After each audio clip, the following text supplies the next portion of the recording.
আসসালামু আলাইকুম। আজকে চলে আসলাম আমার বন্ধু বেলালের বাসায়।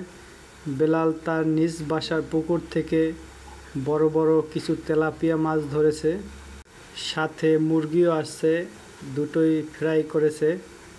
আর আকর্ষণ হলো সাথে রুটি পিঠা। আমরা কয়েকজন বন্ধু ও বড় ভাই মিলে বেলালের সাথে বেলালের বাসায় আসলাম এগুলো খাওয়ার জন্য। খুব সুন্দরভাবে পরিবেশন করছে। হঠাৎ করে রাতের বেলা এরকম একটা খাবারের আয়োজন খুবই অসাধারণ ছিল, খুবই চমৎকার। মহান আল্লাহ তাআলা কার কোথায় কখন রিজিক রাখছেন আল্লাহ তাআলাই ভালো জানেন। বেলাল আমাদের সবাইকে খাবার দিচ্ছে। বেলাল আমাদের পেয়ে খুবই খুশি। বেলালকে অসংখ্য ধন্যবাদ জানাচ্ছি, এত সুন্দর একটা আয়োজন করেছে আমাদের জন্য। বেলালকে অসংখ্য ধন্যবাদ।